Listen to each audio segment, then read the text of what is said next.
मंडळी नमस्कार. आजच्या आरोग्य संपदा या कार्यक्रमात आपल्या सगळ्यांचं मनपूर्वक स्वागत. आजच्या कार्यक्रमाचा विषय आहे प्रतिबिंब रक्ताचे आरोग्य मुलांचे.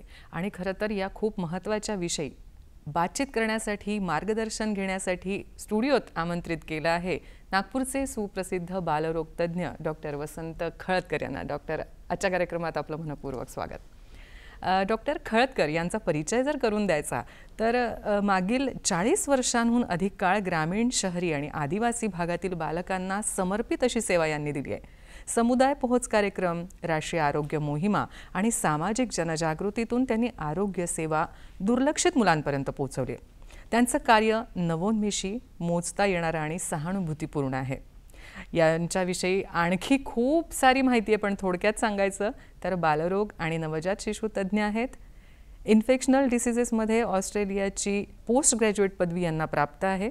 FIAP fellow of Indian academy of paediatrics राष्ट्रीय अध्यक्ष म्हणून हे कार्यरत आहेत. भारतीय बालरोग तज्ज्ञ संस्थेचे अर्थात IAP या 49,000 मेंबर्स असलेल्या संस्थेचे अध्यक्ष म्हणून आत्ताही ते पदभार सांभाळत आहेत. पीडियाट्रिक न्यूरोलॉजी आणि पीडियाट्रिक इन्फेक्शन डिसीजेस यांचं अध्यक्षपद देखील त्यांनी भूषवलेलं आहे आणि आताही ते त्या पदावर आहे. सोबतच सध्या सोशल वर्कमध्ये IAP की बात कम्युनिटी के साथ या अंतर्गत बाय बाय एनिमिया हे प्रोजेक्ट राबवलं जात आहे. याच प्रोजेक्ट अंतर्गत डॉक्टर खळदकरांनी 2 शॉर्ट फिल्म देखील बनवल्या आहेत. पहिली म्हणजे दिशा ड्रग डिएडिक्शनवर आधारित आहे, खूप महत्त्वपूर्ण आहे. आणि दुसरी दिशा 2 ही ओबेसिटीवर आधारित अशी फिल्म आहे. खरं तर ही बघण्यासारखी आहे आणि याविषयी आणि आजच्या विषयाविषयी आणखी जाणून घेणार आहोत. तर कार्यक्रमाला सुरुवात करूया. डॉक्टर, सगळ्यात पहिले आम्हाला सांगा की रक्तक्षय अर्थात ॲनिमिया काय आहे आणि सध्याची भारताची परिस्थिती काय, आकडेवारी काय? अगदी महत्त्वाचा विषय आज आपण चर्चा करतोय आणि त्याबद्दल मी पहिले तर नागपूर दूरदर्शनचं एक धन्यवाद देईन, कारण हा जो महत्त्वाचा विषय आजही आपल्या जनसामान्यामध्ये किंवा आपल्याला लोकांपर्यंत पोहोचवायचा आहे.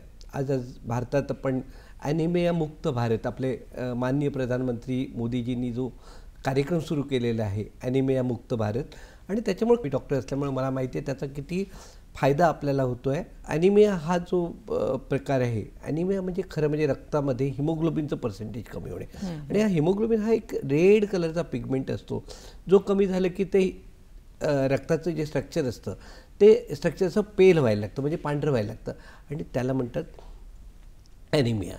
आता ही ॲनिमियाची आकडेवारी जर तुम्ही बघाल तर धक्कादायक आहे. वयाच्या 5व्या वर्षापर्यंत हा ॲनिमियाचं जे प्रमाण असतं ते खूप जास्त असतं. म्हणजे अर्थात मी जर आकडेवारीत आपल्या सर्वेप्रमाणे जर सांगायला गेलो तर 51% लोकांना, म्हणजे अर्ध्यापेक्षा जास्त मुलांना 5 वर्षाच्या आत ॲनिमिया होतो. आता हा जर थोडं पुढे गेलो तर मुलींमध्ये अडोसन्स जे काही वय असतं 9 इयर टू 18 इयर्स, यामध्ये मुलींमध्ये हे पर्सेंटेज जास्त मिळतं. असं दिसण्यात आलं आहे की मुलींमध्ये 51% मुलींमध्ये तर 35%मध्ये अडोसन्स एज ग्रुपमध्ये ॲनिमियाचं पर्सेंटेज असतं. आणि अजून एक महत्त्वाचं सांगायचं म्हणजे ॲनिमियाग्रस्त जेवढे देश आहेत वर्ल्ड वाईज, त्यात 5 जी देश आहेत त्यात 5व्या नंबरवर आपण येतो आहे. म्हणजे एवढं मोठं पर्सेंटेज आपल्याला ॲनिमियाचं दिसतं आहे. तर त्याच्यामुळे हा विषय आता आपण चर्चा जरूर करायला पाहिजे. नक्कीच. मग हा का होतो आपण सांगितलं, पण मुलांमध्ये स्पेशली आढळतो, तर त्याची काही विशेष कारणं आहेत का? ॲक्च्युली याचे मल्टिपल कारणं आहेत. म्हणजे विषयाला ॲनिमियाची कारणं जी आहेत ती भरपूर आहेत. सर्वात महत्त्वाचं कारण मी तुम्हाला जे पहिल्यांदा सांगायचं इश्यू होतं त्याला म्हणतात न्यूट्रिशनल ॲनिमिया. म्हणजे खाण्यापिण्यात आपल्याला पर्सेंटेजमध्ये खाण्यामध्ये काही कमतरता मिळाली तर त्यात होतं. आता त्या खाण्यापिण्यामध्ये सर्वात महत्त्वाचे घटक कुठली आहेत? वन इज आयर्न म्हणजे लोह, दुसरं म्हणजे B12 आणि तिसरं म्हणजे फॉलिक ॲसिड, जे की ॲम्पल क्वांटिटीमध्ये आपल्या इथे अवेलेबल असतं. आता दुसरं डिसीज प्रकार घ्यायला, आता तुम्हाला माहिती आहे मलेरियाचं पर्सेंटेज खूप जास्ती असतं. नंतर सिकल सेल, थॅलेसेमियासारखं अनुवंशिक जे काही बिमाऱ्या आहेत त्यातनं, हे जे जेनेटिक्स आपण म्हणतोय त्याला अनुवंशिकता. आणि ब्लड लॉस, कधी एखाद्या वेळी खूप ब्लड चाललं गेलं आहे आणि त्यातनं लॉस झाला आहे तर त्याच्यात. पण सर्वात महत्त्वाचा जो विषय आहे तो खाण्यापिण्याच्या ह्याच्यावर न्यूट्रिशन ॲनिमिया म्हणता येईल, त्याच्यावर आपण विषय घ्यायला पाहिजे. अगदीच. ॲनिमिया झाला आहे असं आपण जेव्हा सांगतो त्यावेळेला नेमकी कोणती लक्षणं दिसून येतात प्रामुख्यानं? अगदी महत्त्वाचा प्रश्न आहे आणि यामध्ये मी डॉक्टरी भाषा वापरण्यापेक्षा पालकांना कसं तो कळायला पाहिजे या विषयावर भर देतोय. सर्वात मुलांचं जेव्हा किंवा मूल म्हणा किंवा मोठी माणसं म्हणा, सर्वात पहिले जे पांढरे दिसायला लागतात आणि आपल्या म्हणजे एक लोकल लँग्वेजमध्ये याला पांढरा कावीळ म्हटला जातो, ज्यात की डोळे पिवळे होत नाही, शरीर पांढरं पडायला लागतं आणि त्याला तर आपण पांढरा कावीळ म्हणायला लागतो. म्हणजे तो एक समज मुलांचं म्हणा की मुलींचं म्हणा ते अशा थकायला लागतात, कुठलाच त्यांना जगामध्ये आपल्या राहण्यामध्ये इंटरेस्ट राहत नाही. त्यानंतर एक ॲनिमिया झाल्यामुळे रक्तामध्ये हिमोग्लोबिनचं पर्सेंटेज कमी झाल्यामुळे त्यांना एक अशी डिझिनेस, चक्कर यायला लागतात, नंतर धापायला लागतात. ही मुलं धावायला लागतात अननेसेसरी, म्हणजे आपल्याला असं वाटतं की निमोनिया झालं की काय झालं. आणि सर्वात महत्त्वाचं म्हणजे यांची स्कॉलॅस्टिक जो परफॉर्मन्स असतं, कारण मेमरीवर याचा इफेक्ट होतो आणि मेमरीवर इफेक्ट आला की डेफिनेटली त्याला स्कूल परफॉर्मन्स खूप कमी होतो. अच्छा. खरं तर आपण थोडक्यात लक्षणं सांगितलीत, पण शरीरातला असा कोणता घटक कमी झाला किंवा त्याच्या कमतरतेमुळे ॲनिमिया होतो? सर्वात महत्त्वाचं म्हणजे मी 3 घटक सांगितले तुम्हाला, आयर्न, फॉलिक ॲसिड आणि B12. आणि यामध्ये आयर्न डेफिशियन्सी ॲनिमिया जो आहे, लोह कमी असणारा, तो सर्वात जास्त आपल्याला आढळून येतो. अच्छा. त्यानंतर हे पर्सेंटेज येतं की B12, फॉलिक ॲसिड याचं येतं. अगदी जन्मतः सुद्धा ॲनिमिया मुलांमध्ये आढळतो, तर त्याची नेमकी काय कारणं असू शकतात? अगदी आवश्यक प्रश्न आहे. आईला ॲनिमिया असेल तर तो बाळाला होणार आहे. आईमध्ये रक्ताचं पर्सेंटेज कमी असेल तर डेफिनेटली, कारण बाळ जे जगतं वाढतं 9 महिने पोटात असतं, त्यातनं नाळातनं त्याला सगळा सप्लाय होत असतो ब्लडचा, आणि तो ब्लड सप्लाय जर आपल्या बाळाला होणार नाही तर ते बाळ ॲनिमिक होणार. आता बाळ ॲनिमिक झालं तर काय होणार? बाळ ॲनिमिक झालं तर ते अशक्त होणार, त्याचं वजन नाही वाढणार. वजन नाही वाढलं तर त्याची इम्युनॉलॉजिकल सिस्टीम जी आहे, रोगप्रतिकारक शक्ती, ती कमी होणार आणि बाळाला इन्फेक्शनला सामोरं जावं लागणार. म्हणजे पुढे पण धोके निर्माण व्हायची भीती असते. अगदी बरोबर. आपण कुठल्या टेस्ट करून किंवा कशावरून आपण अजून पुख्ता करू शकतो की ॲनिमिया झालेला आहे बाळाला? सिम्पटम्स, सायन्स जे म्हणतो आणि दिसतं जे, ते जर पाहिलं तर आपल्याला म्हणता येतं. पण सर्वात महत्त्वाची टेस्ट जी आहे ती हिमोग्लोबिन पर्सेंटेज. आणि हिमोग्लोबिन पर्सेंटेज 2 टाईपनी होतं आजकाल. एक तर ब्लडचा ड्रॉप घेऊन होतो, जे की हिमोग्लोबिनोमीटर आहे. आणि नाउडेज एक सुंदर टेक्निक, नॉन इन्व्हेजिव्ह टेक्निक आलेलं आहे, ज्यामध्ये आपल्याला बोटामध्ये ते हिमोग्लोबिनोमीटर टाकायचं आणि ते बघायचं. पण ते अवेलेबल आहे आता इंडियात, खूप चांगलं आहे ते अवेलेबल आहे. अप्रॉक्झिमेटली आपल्याला बरंचसं हिमोग्लोबिन किती असावं याचं पर्सेंटेज नॉन इन्व्हेजिव्ह मेथडने सुद्धा मिळू शकतं. अगदीच. आपण जे काय वर्णन केलं की चक्कर येणं किंवा लवकर रोगांची लागण होणं, यामध्ये जेव्हा आपण बघतो की मूल शाळेत जायला लागतंय तिथे, त्यानंतर थोड्याशा आणखी मोठ्या एजमध्ये पण मुलांना प्रॉब्लेम होतात, तर कुठले टोकाचे प्रॉब्लेम म्हणजे त्रासदायक प्रॉब्लेम कोणते होऊ शकतात? काय होतंय की मी जसं बोललोय की ॲनिमिया होणार, त्यामुळे रक्ताचा सप्लाय मेंदूला सुद्धा कमी होणार. आणि मेंदूचा सप्लाय कमी होणं म्हणजे काय होणार? डेफिनेटली त्याची स्मरणशक्ती कमी होते.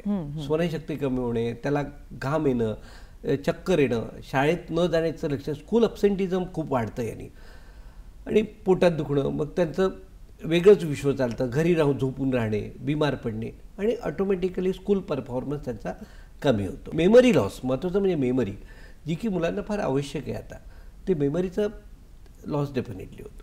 अगदी मेंदूवर परिणाम होतो तर त्यांच्या विकासावर पण परिणाम डेफिनेटली विकासावर परिणाम होणारच. तर कुठल्या गोष्टींची काळजी घ्यायला हवी? नाही, यामध्ये सर्वात महत्त्वाचं म्हणजे तर पेरेंटनी जागरूकच राहायला हवं की आपल्या मुलाला असं का होतं. दुसरं, याच्यात खाण्यापिण्यातनं होत असेल तर खाण्यापिण्यामध्ये जे पदार्थ लोहयुक्त, व्हिटॅमिन B12 युक्त किंवा फॉलिक ॲसिड युक्त आहे ते जास्तीत जास्त खाऊ घालायचा प्रयत्न करायला पाहिजे. आहाराचं सर्वात जास्ती महत्त्व ॲनिमिया या विषयावर येतं आहे. त्यांच्या शारीरिक क्षमतांवर पण खूप परिणाम होतो. डेफिनेटली त्याविषयी सांगा. हां, आता शारीरिक क्षमतामध्ये माणसाचं काम करायची इच्छा होत नाही, त्याची बिल्डिंग कॅपॅसिटी कमी होते, वर्किंग कॅपॅसिटी कमी होते, झोप जास्तीत जास्त येते, श्वास अडतो, श्वास लागतो, त्याच्यामुळे चालायची हिंमत होत नाही आणि तो बेडवर खिळून पडतो. एकदम शरीरातलं प्रोटीन कमी होतं, त्याच्यामुळे ते बारीक व्हायला लागतात आणि अंगावर एक प्रकारची अशी सूज यायला लागते. सूज आल्यामुळे तो असा लठ्ठपणा होतो. त्याला तुम्ही आता क्वाशियोकर सुद्धा प्रकार तुम्हाला माहिती असेल. म्हणजे मालन्यूट्रिशनचे 2 प्रकार आहेत. एक मालन्यूट्रिशन मॅरास्मिक क्वाशियोकर आणि दुसरं क्वाशियोकर. तर क्वाशियोकरमध्ये अंगावर सूज येते, त्यात रक्त कमी होतं, प्रोटीन कमी होतं आहे आणि मॅरास्मसमध्ये पोरं असे हडकुळे होतात एकदम, त्यात वजन.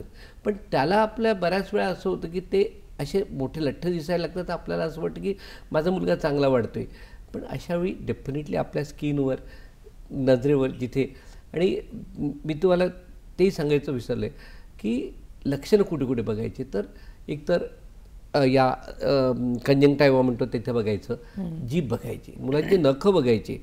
आणि या सगळ्या गोष्टीमध्ये जर तुम्हाला पांढरेपणा दिसत असेल तर लगेच आपल्या डॉक्टरांकडे धाव घ्यायला हवी. खरं तर हा थोडासा मजेशीर भाग येईल की जेव्हा आपण कारण नसताना गोरं व्हायला लागलो असं आपल्याला वाटतंय आणि छान अंगात भरलंय असं वाटायला लागलं की आपण टेस्ट करायला हवी जाऊ. ही खूप महत्वाची गोष्ट आहे. नाही, पॅलर हा खूप मोठा प्रकार आहे. म्हणजे पांढरेपणा दिसत असेल तर, अदरवाईज गुटगुट वाळे आणि अगदी. खरं तर सुरुवातीपासून बघूया की बाळ जेव्हा पोटात असतं किंवा जन्म घ्यायचा असतो तिथून आपण ॲनिमियाची काळजी घेऊ शकतो, खरं तर प्रिव्हेन्शन करू शकतो. तर तिथून आम्हाला सांगा की गरोदर माता आहे किंवा ज्या आता आई होऊ इच्छितात अशा महिला आहेत, तर त्याविषयी आम्हाला सांगा. याकरता सर्वात महत्त्वाचं म्हणजे एक ANC चेकअप जो प्रकार म्हणतो, अँटी इंटर क्लिनिक, त्याच्या व्हिजिटच्या असतात त्या महत्त्वाच्या द्यायला पाहिजे. आईने स्वतःला प्रिव्हेंट करायला पाहिजे. आईला इन्फेक्शन कुठलं व्हायला नको, तिचं शरीर सुदृढ राहायला पाहिजे. कारण एक सुदृढ माता सुदृढ बालक जन्माला घालू शकते. जर आईलाच ॲनिमिया असेल तर बाळाला ॲनिमिया होणार आहे. त्याच्यामुळे त्याच्या ANC व्हिजिट ज्या असतात त्या डॉक्टरांकडे प्रॉपर जाणे, त्यानंतर टिटॅनसचा डोस देणे आणि याच्यासोबत जे आयर्नयुक्त पदार्थ आहे, लोहयुक्त पदार्थ आहे, B12 युक्त पदार्थ आहे, ते जास्तीत जास्त तिने आहारात घ्यायला पाहिजे. दुसरं, गव्हर्मेंट म्हणा किंवा प्रायव्हेटमधून रेग्युलर आयर्न फॉलिक ॲसिडचे डोजेस कुठल्याही ANC मदरला दिले जातात. कारण आयर्न लोड कमी झाल्यामुळे ॲनिमिया होतं. फॉलिक ॲसिडमुळे एक न्यूरल ट्यूब डेव्हलपमेंट असते आपली. ते न्यूरल ट्यूब डेव्हलपमेंट जर झाली नाही, त्याचा इफेक्ट आला तर शरीराला व्यंग येऊ शकतं. त्याच्यामुळे आयर्न आणि फॉलिक ॲसिड हे मदरला घ्यायलाच पाहिजे, गरजेचं आहे. आणि ते तसं करत करत तिने आपलं हिमोग्लोबिन वाढवायचं आहे. एक काळजी घ्यायची आहे, एक रूल ऑफ 10 आहे. त्यामध्ये सर्वात महत्त्वाचा घटक haemoglobin should be always more than 10 gram. त्यावर लक्ष द्या. जर 10च्या खाली येत असेल तर आपल्याला काय खायचं आहे, काय प्यायचं आहे आणि कसा आहार ठेवायचा आहे त्याच्यावर लक्ष द्यावं. डॉक्टर, आणखी बरेच विषय आहे ज्याविषयी आपल्याला बातचीत करायची, पण कार्यक्रमात घेऊया एक छोटीशी विश्रांती. मंडळी, बघत रहा कार्यक्रम आरोग्य संपदा.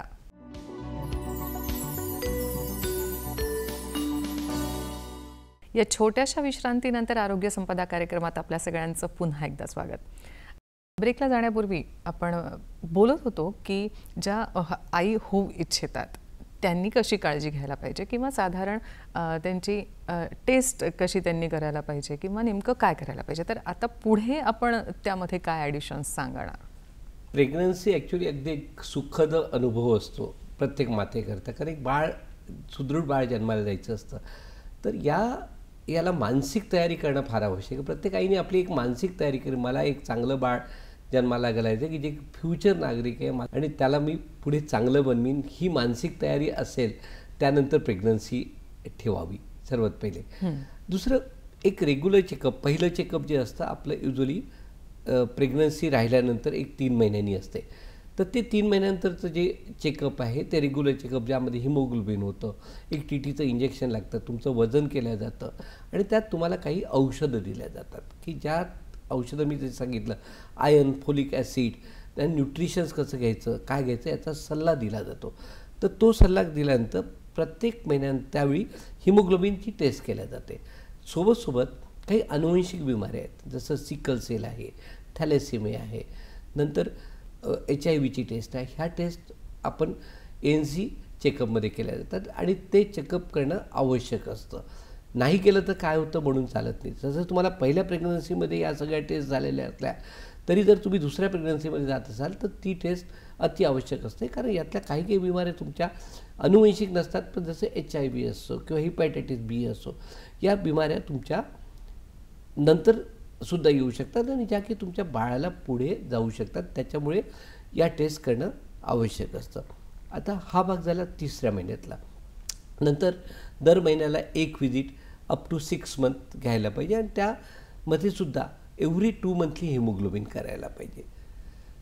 त्यानंतर तुमचे 6 महिने झाल्यानंतर रेग्युलर चेकअप 15-15 दिवसांनी तुम्ही डॉक्टरांकडे करायला पाहिजे. वेदर इट्स मेडिकल कॉलेज, प्रायव्हेटमध्ये कुठेही करा.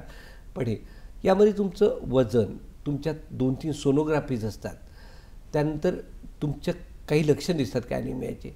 जेव्हा केव्हा तुम्हाला असा एक आभास होतो की आपलं शरीर पांढरं पडतं आहे किंवा तुम्हाला श्वास लागतो आहे, तुम्हाला खूप थकल्यासारखं होतं आहे, अंगावर सूज येते, इमिजिएटली डॉक्टरांना हे करायचं आहे. आणि अधामधातही तुम्हाला असं वाटत असेल की आपल्याला ॲनिमियाची मी जी लक्षणं सांगितली ती जर लक्षणं तुम्हाला दिसत असेल तर त्याच्याकरता हिमोग्लोबिन करायला पाहिजे. अगदी छोटीशी टेस्ट असते, 1 ड्रॉप ब्लडनी तुम्हाला टेस्ट असते, पण त्यात तुम्हाला तुमचं बरंच काही सांगून जातं.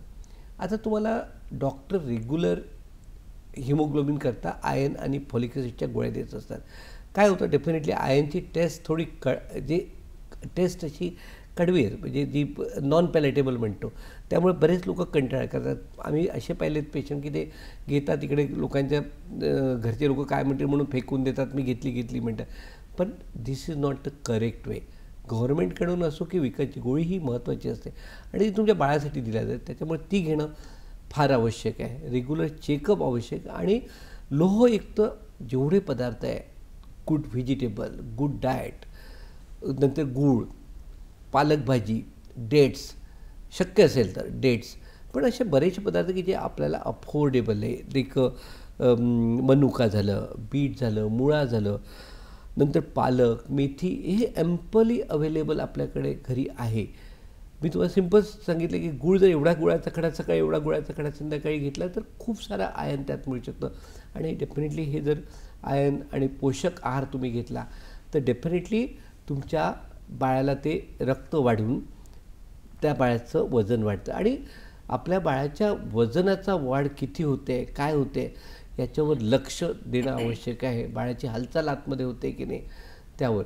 जोपर्यंत तुम्ही त्या बाळाशी संवाद साधणार नाही, तुम्ही जोपर्यंत त्या बाळाचं तुम्हाला एक ॲफिनिटी डेव्हलप होणार नाही आणि ते बाळ खरंच तुमचं होणार आहे. खूप छान सांगितलं डॉक्टर. आपण बोलता बोलता उल्लेख केला की अनुवांशिक 2 आजार आहेत, एक थॅलेसिमिया आणि दुसरा आहे सिकल सेल. तर प्रिव्हेन्शन जेव्हा आपण बघतो तेव्हा गरोदर स्त्री ही जर का त्या रोगाने ग्रस्त आहे किंवा त्या वेळेला तो रोग उद्भवतो आहे, तर या दोन्ही कंडिशनमध्ये काय प्रिव्हेंटिव्ह गोष्टी करू शकतो? येस, अनुवंशिकतेमध्ये बरेच डिसऑर्डर येतात, जसं न्यूरोलॉजीचे काही डिसऑर्डर्स असतात की जे जन्मतः बाळ पांगळं होतं किंवा हळूहळू डिजनरेशन होतं बाळाचं. त्या विषयावर आपण न बोलता आजच्या विषयाला मुद्देसूद बोलूया आपण. त्या 2 बिमाऱ्या खूप महत्त्वाच्या आहेत. ते one is a sickle cell आणि दुसरं थॅलेसेमिया. आता हे काही कम्युनिटीमध्ये आणि मेनली आपल्या महाराष्ट्रामध्ये हा सिकल सेलचा डिसीज खूप जास्ती कॉमन आहे आणि सम पार्ट ऑफ विदर्भ तर आहेच, पण उत्तर प्रदेश वगैरे यातला काही भाग. तर यावेळी आपण काही कम्युनिटीज आहेत की ज्या कम्युनिटीमध्ये हा सिकल सेल बिमारी आहे. जर आईला सिकल सेलची बिमारी असेल तर त्यामध्ये बाळाला 1/4 बाळ, त्यांना जर 4 बाळ होणार असेल तर 1/4 मुलांमध्ये सिकल सेल यायची भीती असते. आईला आणि वडिलांना दोघांनाही सिकल सेल असेल तर त्यातनं 50-50% चान्सेस होतात. आणि सिकल सेलचे 2 पॅटर्न आहेत, वन इज AS आणि SS. SS जर असेल तर डेफिनेटली जास्तीत जास्त बाळ SS पॅटर्नची किंवा सिकल सेल व्हायची भीती असते. त्याच्यामुळे आपण एक लक्ष ठेवायला पाहिजे की ही टेस्ट डेफिनेटली करून टाकायला पाहिजे. दुसरं, या माता असतात त्यांनी फॉलिक ॲसिड हे खूप रेग्युलरली घ्यायला पाहिजे. आणि एक जेनेटिक टेस्ट असते ज्याला आपण जेनेटिक काउन्सिलिंग म्हणतो की ज्यातनं गर्भाशयातनं पाणी काढून त्याची टेस्ट केल्या जाते की येणारं बाळ सिकल सेलनी ग्रस्त आहे की नाही ते पाहिलं जातं. या ग्रस्त बाळामध्ये जर SS पॅटर्नचं बाळ होणार असेल तर तुम्हाला डॉक्टर सल्ला देतील की ह्याचं टर्मिनेशन करायला पाहिजे, हे बाळ पुढे यायला नको, कायद्यात बसत असेल तर. पण समजा AS पॅटर्न असेल तर विचार करू शकतो आपण की ते बाळ आपण पुढे जगवू शकतो. त्याच्यामुळे marriage counselling is very important in some communities, की जिथे 2 AS किंवा SS पॅटर्नच्या मुलामुलींनी लग्न करू नये. एक AS असेल, एक नॉर्मल असेल तर लग्न करायला हरकत नाही. That is very important. Thalassaemia विषयी पण थोडं.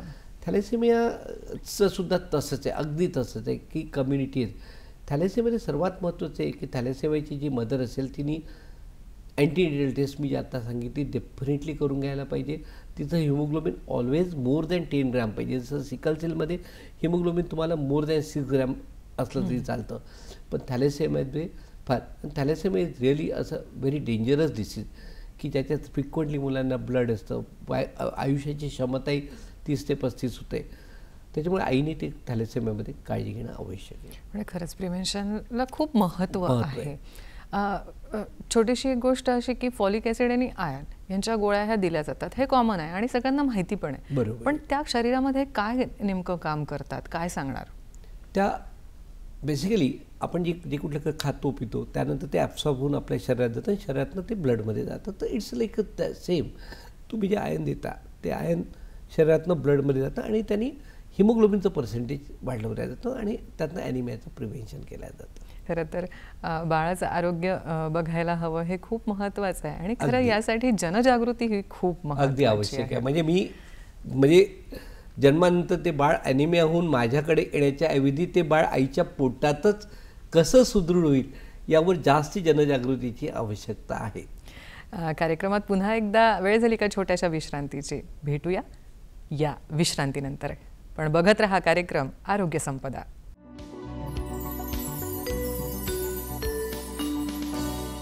मंडळी, या छोट्याशा विश्रांतीनंतर आरोग्य संपदा कार्यक्रमात आपल्या सगळ्यांचं पुन्हा एकदा स्वागत. आणि आजचा विषय आहे जो की खूप महत्त्वाचा आहे, प्रतिबिंब रक्ताचे आरोग्य मुलांचे. आणि याविषयी आज कार्यक्रमात मार्गदर्शन करत आहेत नागपूरचे सुप्रसिद्ध बालरोग तज्ज्ञ डॉक्टर वसंत खळदकर. माल न्यूट्रिशन हा खूप महत्त्वाचा विषय आहे. जसं काही सिकल सेल आहे, थॅलेसेमिया आहे, हे प्रमाण कमी जरी झालं असलं तरी ही जी काही समस्या आहे अजून पण भेडसावते. तर त्याविषयी सांगा. ॲक्च्युली कुपोषण हा विषय इतका मोठा विषय आहे, खरंच खूप मोठे येतो की 2 तास 4 तास चर्चा चालली तरी. आणि सरकार यावर खूप परोपरीने प्रयत्न करते. म्हणजे आरोग्याची खिचडी म्हणा किंवा लोहयुक्त औषधं द्या, फॉलिक ॲसिड द्या, supplements, mid day school programme. In spite of all that महाराष्ट्रातनं म्हणा किंवा इंडियातनं कुपोषण अजूनही कमी होत नाही आहे. तो आय रिअली ॲप्रिशिएट की कुपोषणावर बराच अंकुश आलेला आहे. पण आजही आपण विचार करा, मेळघाट, गडचिरोली, नंतर नंदुरबार, आपण महाराष्ट्रापुरताच विचार करूया तर किती कुपोषण आहे. खरंच आज कुपोषणाला मेंटॅलिटी बदलवायची गरज आहे. कारण फूड गव्हर्नमेंटकडनं सगळीकडे जात आहे, लोकांना त्याचं समजवून देणं फार आवश्यक आहे. आता कुपोषणवर बोलायचं झालं तर मी 2 प्रकारचे कुपोषण फार एक तर मॅरास्मिक आणि ते दुसरं क्वाशियरकर. क्वाशियरकरमध्ये बेसिकली प्रोटीन्स कमी होतात आणि त्याच्यामुळे सूज यायला लागतात. आणि कुपोषण आणि ॲनिमिया हे 2 भाऊ. आता कुपोषण झालं की काय होणार, त्यातनं रोगप्रतिकारक शक्ती तुमची कमी होणार. कारण जर इन्फेक्शनच्या अगेन्स्ट, जर जंतूंच्या अगेन्स्ट फाईट करायचं असेल तर यू नीड अ इम्युनिटी. आणि इम्युनिटी देणारे 2-3च प्रकारे, प्रोटीन, कार्बोहायड्रेट, फॅट्स आणि आपले अमायनो ग्लायकोसाइड की ज्यातनं प्रोटीन्स बनणार. तर आता हे जर लढाईची शक्यता असेल तर तुम्ही ते इन्फेक्शन होणार, इन्फेक्शन होऊन ते माल न्यूट्रिशन होणार आणि माल न्यूट्रिशनमुळे परत इन्फेक्शन होणार. हे व्हिशियस सायकल तुमचं चालू राहणार आहे. जर तुम्हाला या इन्फेक्शनच्या अगेन्स्ट तुम्हाला फाईट करायचं असेल आणि तुम्हाला जर आकडा हवा असेल तर आज अंडर 5 मॉर्टेलिटी ज्याला म्हणतो आपण, 5 वर्षाच्या खालची जी मॉर्टेलिटी आहे, सर्वात commonest cause is a pneumonia आणि सेकंड इज अ माल न्यूट्रिशन. नंतर डायरियाचं पर्सेंटेज येते. म्हणजे आतापर्यंत आपण गॅस्ट्रोएंटरायटिस म्हणायचो, पण आता 3rd कॉज झाला आहे आणि माल nutrition is the 2nd cause. Pneumonia होण्याचं कारण काय आहे तुमचं? मॅक्झिमम तुम्हाला जी मुलं मिळतात ते इम्युनिटी कमी झाल्यामुळे त्यांना निमोनिया होतो, इन्फेक्शन होतं आणि त्याच्यात डेथ होतात.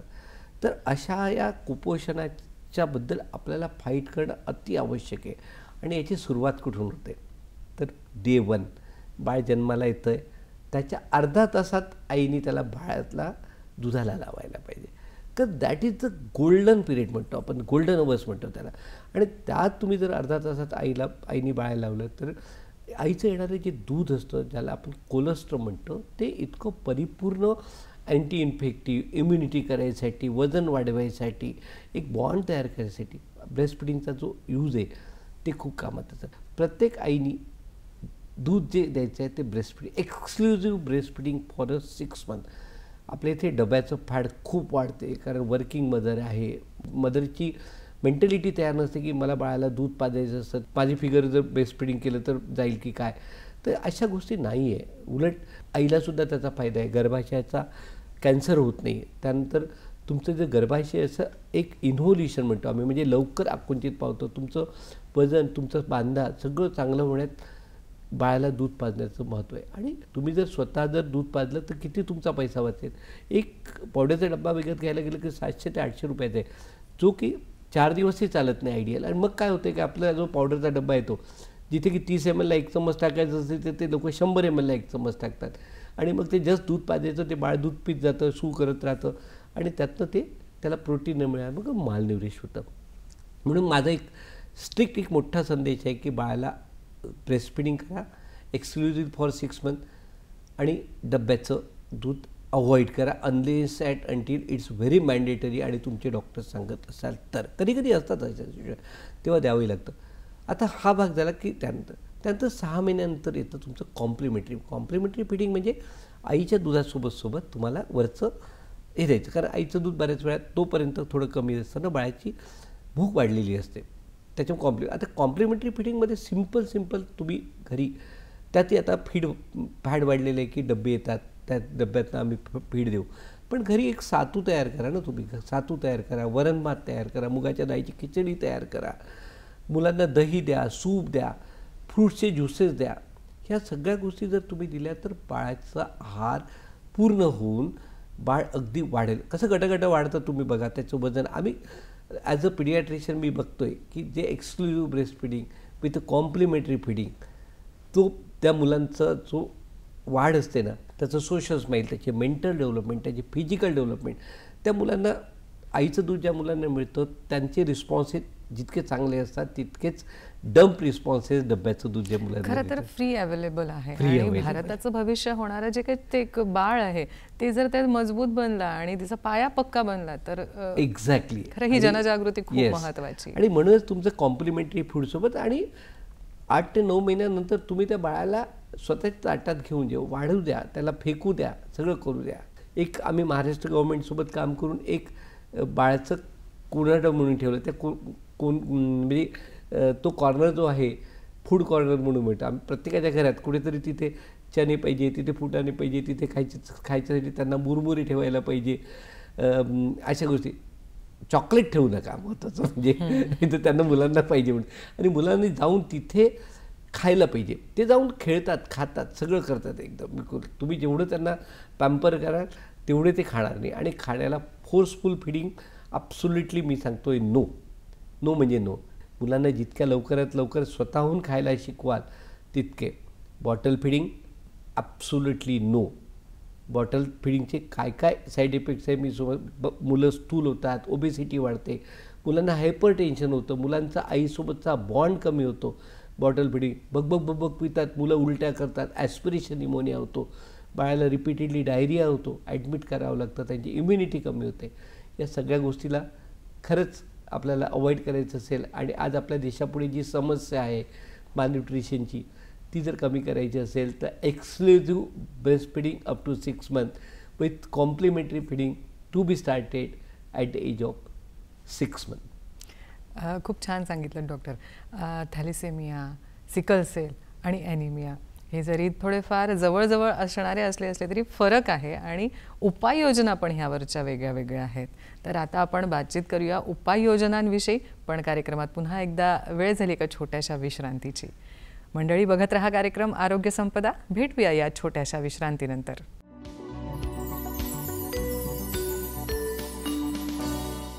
छोट्याशा विश्रांतीनंतर पुन्हा एकदा आपल्या सगळ्यांचं मनपूर्वक स्वागत आहे आरोग्य संपदा कार्यक्रमात. खरं तर खूप महत्त्वाचा विषय आता आपण बोलणार आहोत तो म्हणजे न्यूट्रिशनल ॲनिमियामध्ये कुठला आहार आपण घ्यायला हवा?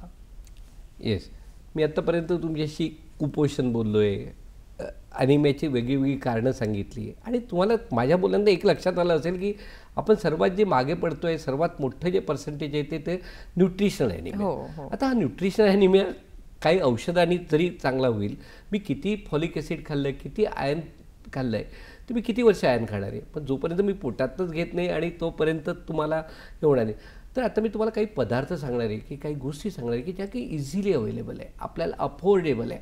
अशा सर्वात पहिले तुम्हाला माहिती आहे आता मोदी गव्हर्नमेंटने मिलेट्सवर खूप भार दिलेला आहे. तर मिलेट इज द बेस्ट. त्या मिलेटमध्ये काय येतं, ज्वारी येतो, बाजरा येतो, नंतर रागी येतं हे, आणि त्यात सुपर फूड जे म्हणतो त्यात चणा येतो आणि जॅगरी गुड. हेच प्रत्येक मुलांना खायलाच पाहिजे, खाऊ घालायलाच पाहिजे.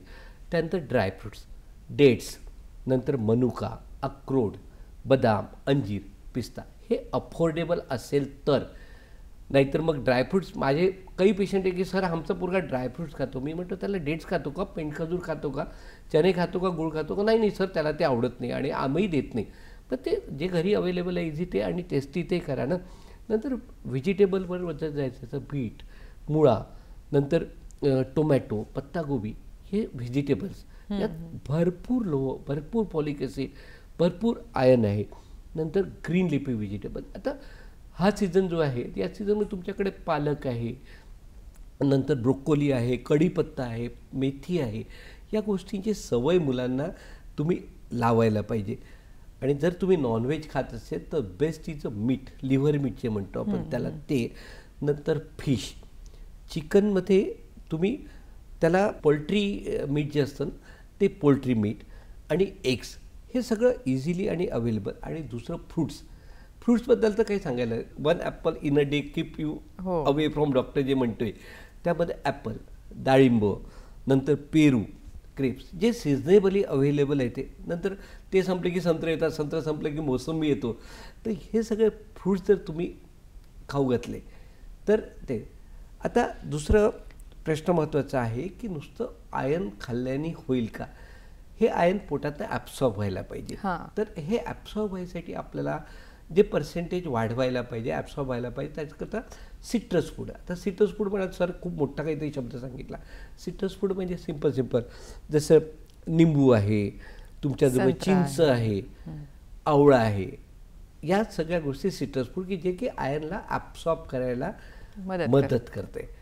या गोष्टी तुम्ही आपल्या जेवणामध्ये आणा, तुम्हाला ॲनिमिया होणार नाही याची मी 100% गॅरंटी देतो. डॉक्टर, आजकाल सप्लिमेंट्स पण खूप वापरल्या जातात किंवा दिल्या जातात लहानपणापासून, तर ते योग्य आहे का आणि कुठल्या प्रकारच्या सप्लिमेंट्स देऊ शकतो? माझं एकच म्हणणं की इझिली अवेलेबल जर वस्तू असताना त्याची करायची गरज नाही. आयर्न फोर्टिफिकेशन गव्हर्नमेंटमधनं काही ठिकाणी मिड डे मीलमध्ये वगैरे आयर्न फोर्टिफिकेशन केलं जातं, पण ते खूपसं सक्सेसफुल होत नाही. त्याच्यामुळे आपण जे नॅचरल अवेलेबल आहे ते खावं. आणि यातनंच एक महत्त्वाचा प्रश्न होता की तुम्ही मला विचाराल कदाचित की सर हे तुम्ही तर सांगितलं हे खायचं, ते खायचं, ते खायचं, पण काय खाऊ नाही खायचं, सर्वात महत्त्वाचा प्रश्न आहे. तर मुलांना काय काय अवॉइड करायला पाहिजे? पण one is a tea, milk, पण be specific, exclusive breast feeding. मी ब्रेस्ट फिडिंगसाठी नाही म्हणत नाही आहे. जे तुम्ही बाहेरचं दूध देता, गाईचं म्हणा, म्हशीचं म्हणा, असं एक संशोधन आहे की गाई म्हशीचं दूध, जे बकरीचं दूध जे लोक देतात त्यांच्यामध्ये ॲनिमियाचं पर्सेंटेज खूप जास्ती वाढलेलं आहे. दुसरं कॉफी, आजकाल फॅशन झाली आहे कॉफी प्यायची, पण कॉफीमुळे ॲनिमिया होतो. आणि the most is a junk food and chocolate. सर्वात महत्त्वाचं या गोष्टी अवॉइड करायलाच पाहिजे कोणत्या हालतीत. अगदी. आपण सुरुवातीला उल्लेख केला होता की सरकारकडून बऱ्याच उपाययोजना केल्या जातात, तर त्या कुठल्या कुठल्या आहेत? सरकार खूप सारं करते. तुम्हाला बोलता बोलता मी मागे बोललो आहे की one of the major cause is worm infestation. हो अगदी. आणि हे वर्म इन्फेस्टेशनसाठी डिवर्मिंग म्हणजे जी मिबेंडाझोल किंवा ज्या कुठल्या गोळ्या गव्हर्नमेंट देते ती शाळेतनं डिस्ट्रीब्युशन होतं. आणि दर 6 महिन्याला एक डिवर्मिंग मुलांनी घ्यायला पाहिजे. आयडियली शाळेतच ती दिल्या जाते. पण याचा एक कन्सेंट घेतला जातो आईवडिलांकडनं की द्यायचं की नाही म्हणून, किंवा ती घरी पाठवल्या जाते. आमचे खूप पेरेंट्स म्हणतात की नाही सर ती शाळेतली गोळी चांगली नव्हती, पण मी तुम्हाला सांगतोय शाळेतली गोळी आहे म्हणून गव्हर्नमेंटची गोळी म्हणून ती चांगली नाही हे अगदी समजू नका. तुम्हाला ती डिवर्मिन प्रत्येक मुलाला 6 महिन्यातनं व्हायलाच पाहिजे. दुसरं म्हणजे आयर्न फोर्टिफिकेशन. आजकाल शाळेत बायविकली आयर्नच्या गोळ्या देतात. मुलं त्यांना जबरदस्ती करा तुम्ही, पण ती द्यायलाच पाहिजे असं मी म्हणेन. आणि घरी आयर्नयुक्त आहार जो आहे तो द्यायला पाहिजे. मदरला ज्या फॉलिक ॲसिड आयर्नच्या गोळ्या मिळतात ते द्यायला पाहिजे. सोबत व्हिटॅमिन ए जो डोज आपल्याला मिझल्सचं वॅक्सिनेशन करतो आहे तेव्हा द्यायला पाहिजे. आणि थर्ड इज फॉलिक ॲसिड. जी मुलं फॉलिक ॲसिड घेतात ना ते सुद्धा तंदुरुस्त राहतात. आणि सांगायचा विषय प्रिव्हेन्शनवर आपण नंतर येऊया. सिकल सेल आणि थॅलेसेमिया, ज्या मुलं सिकल सेलग्रस्त असतात ना त्यांना फॉलिक ॲसिड आपण रेग्युलरली देतो, कारण त्यांचा सिकल सेलचा जो हिमोग्लोबिन कमी व्हायचा शेपमुळे तो प्रिव्हेंट करतं. त्याच्यामुळे त्या मुलांना जे सिकल सेलग्रस्त मुलं आहे त्यांना folic acid regularly life long द्यायला पाहिजे. दुसरं, ज्या मुलांना सिकल सेलच्या बिमारीचे क्रायसिस, ज्याला हातपाय दुखणे किंवा जे अटॅक्स येतात ते जर मोर दॅन 3 अटॅक्स जर येत असतील की ज्यांनी संशोधनात असं दिसलं की त्यांनी ते अटॅक कमी होतात, त्यांना रक्त कमी द्यावं लागतं, त्यानंतर तुमचे ॲडमिशन्स वाचतील, तुमचं ब्लड देण्याचं पर्सेंटेज वाचेल. नाहीतर फ्रिक्वेंटली या मुलांना ब्लड द्यावं लागतं. थॅलेसेमियामध्ये आपल्या मुलाचं हिमोग्लोबिन 10 ग्रॅमच्या वर कसं राहील याची काळजी घ्यायला पाहिजे. त्याला रेग्युलरली ब्लडची गरज आहे, डॉक्टरांच्या सल्ल्याने ती द्यायला पाहिजे. वयाचं विचार करू नका. बाळ तुमचं चांगलं वाढू शकतं, चांगलं एज मिळू शकतं जर तुम्ही ब्लड द्या. आणि सिकल सेल आणि थॅलेसेमियामध्ये सर्वात महत्त्वाचं म्हणजे व्हॅक्सिनेशन. Important is vaccination. तुमच्या बाळाला जर सिकल सेल थॅलेसेमिया असेल तर तुम्हाला त्याला रेग्युलरली रक्त द्यावं लागतं, त्याला इन्फेक्शनमधून प्रिव्हेंट करायचं आहे. तर सर्वात महत्त्वाच्या लसी मी तुम्हाला सांगेन न्यूमोकॉकल व्हॅक्सिन. अगदी महत्त्वाचं आहे, कारण या बाळांना न्यूमोनिया व्हायला नको याच्यावर आपण लक्ष द्यायला पाहिजे. आणि त्याच्याकरता गव्हर्नमेंटमध्ये सुद्धा न्यूमोकॉकल व्हॅक्सिन अवेलेबल आहे. शक्य असेल तर फ्ल्यूचं व्हॅक्सिन वर्षाच्या वर्षा. न्यूमोकॉकल व्हॅक्सिनमध्ये 2 प्रकार येतात. एक व्हॅक्सिन असतं की जे 2दा द्यावं लागतं, एक व्हॅक्सिन सिंगल व्हॅक्सिन. जे काय असेल जिथे तुम्ही अफोर्डेबल असाल तसं करून न्यूमोकॉकल व्हॅक्सिन तुम्ही बाळांना द्यायलाच पाहिजे. खूपच महत्त्वाचा हा विषय आहे, कारण लसीकरणाने आपण बाळाचं एक आरोग्य सुदृढ राखू शकतो आणि होणारे त्रास देखील टाळू शकतो. तर त्याकडे दुर्लक्ष करून चालणार नाही. कार्यक्रमात वेळ झाली एका छोट्याशा विश्रांतीची. भेटूया या छोट्याशा विश्रांतीनंतर. बघत रहा कार्यक्रम आरोग्य संपदा.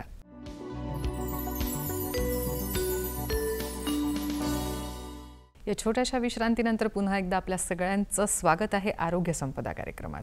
IAPचे अध्यक्ष म्हणून आता पदभार सांभाळत आहात, तर त्या अनुषंगानं IAP न्यूट्रिशनसाठी म्हणा किंवा ॲनिमियाग्रस्त मुलांसाठी कुठल्या योजना राबवतोय का? अगदी IAPचे अध्यक्ष आणि त्यांनी माझं काहीतरी देणं ज्याने ते करता लागतं, म्हणून आम्ही एक प्रोग्राम सुरू केला आहे IAP की बात कम्युनिटी के साथ. यामध्ये आम्ही वेगळ्या वेगळ्या विषयावर, जसं ॲनिमिया विषय झाला किंवा डाऊन सिंड्रोम, जे लहान मुलांमध्ये होणारे विकार आहेत त्याच्यावर खूप सारं पब्लिक कम्युनिटी रिलेटेड मटेरियल आम्ही तयार करतो आणि ते प्रिंट मीडिया, डिजिटल मीडिया यावर टाकतो की त्यातनं कसं प्रिव्हेंट करायचं. त्यातनं काही जे आमचे पोस्टर्स आहे ॲनिमियाच्यावरती. त्यानंतर एक मोठा कार्यक्रम राबवला जातो आहे की जी आमचा गव्हर्नमेंटच्या ॲनिमियामुक्त भारत कार्यक्रमासोबत जुळतो आहे.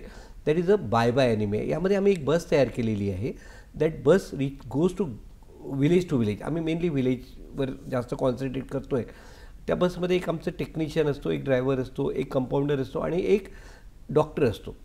ती बस एका गावात जाते. तिथले जे आमचे पिडियाट्रिशियन मित्र आहेत ते पहिले 2000 मिनिमम स्टुडंट्सना हेल्थ चेकअप करतात, मुलं मुली मिळून.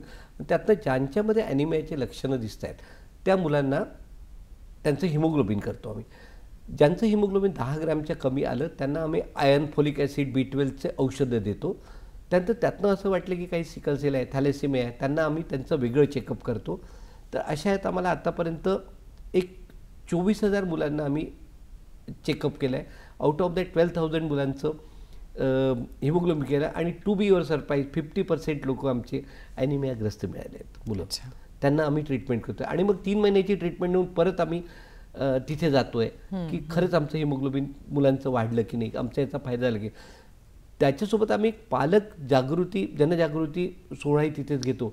तिथे एक आमचा टी व्ही लागलेला असतो, त्या टी व्हीवर ॲनिमियाचं कसं वाचवायचं, काय वाचवायचं त्याचं राहतं. आणि सहसा हा पुढचा प्रोग्राम आमचा भर चौकात बाजारात असतो, जेणेकरून तिथे पालकांना सगळं कळतं की काय ते वाचत राहतात. यानंतर जेव्हा दुसऱ्यांदा जातो तेव्हा आपल्याला समजतं की त्याचा काही फायदा, आणि हा आम्ही आमचा सगळा डाटा आम्ही गव्हर्नमेंटला देणार आहे की असं असं केल्याने असंच होतं. तर तो आमचा हातभार आहे. आय नो की गव्हर्नमेंट खूप करते, पण ॲज अ पिडियाट्रिशियन म्हणून आमची समाजाचं प्रति जी एक कृतज्ञता देणं लागतं ते आम्ही करतोय आता. अगदी कमी वेळ आहे आपल्याकडे, पण सगळ्यात महत्त्वाचा भाग आपण आज ॲनिमियावर बोलतोय, सिकल सेल, थॅलिसेमिया. तर यामध्ये झालेल्यांना आणि होऊ नये यासाठी प्रिव्हेंटिव्ह कुठल्या गोष्टी लक्षात ठेवायला पाहिजे, आणि जाता जाता आम्हाला संदेशही सांगा. येस, आमचे श्रोते यात हेल्थ वर्कर्स आहेत, काही डॉक्टर्सही आहेत. ते म्हणून मी डॉक्टर्सना मेसेज देतो की जेव्हा काही डिलिव्हरी होते तेव्हा डिलेड कॉर्ड क्लॅम्पिंग म्हणजे नाळ बांधताना थोडं उशिरा टाय करा, सो दॅट तुम्हाला बाळाचं हिमोग्लोबिन तसंच वाढून जाईल. तर डाएट 40 आयर्न रिच डाएट मी आता जे सांगितलं आहे तुम्हाला, त्या डाएटचा पुरेपूर वापर करा, पुरेपूर फॉलोअप करा.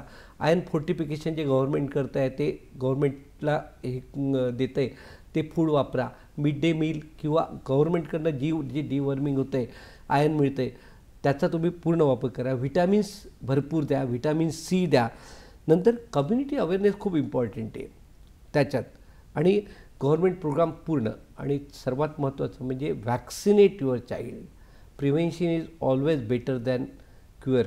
तर तुमच्या बाळाला जेवढे लसी गव्हर्नमेंटमध्ये मिळत आहेत त्या गव्हर्नमेंटमध्ये घ्या. जाता जाता मी सगळ्यांना अगदी धन्यवाद देतो. तुम्ही ऐकलं आहे, पण माझे धन्यवाद तेव्हाच कामात येतील किंवा माझं लेणं देणं जे समाजाशी आहे ते तेव्हाच काम येईल की मी हा दिलेला संदेश आज तुम्ही स्वतः आत्मसात करा आणि लोकांपर्यंत पोहोचवा. मी एकच म्हणेल, वाक्य इंग्लिशमध्ये आहे, बी अवेअर, बी बेटर. जाणून घ्या आणि चांगलं राहा. डॉक्टर वसंत खळदकर, आपण आज कार्यक्रमात आला आणि प्रतिबिंब रक्ताचे आरोग्य मुलांचे याविषयी खूप छान मार्गदर्शन केलं. त्याबद्दल नागपूर दूरदर्शनच्या वतीनं मी आपले आभार मानते. धन्यवाद.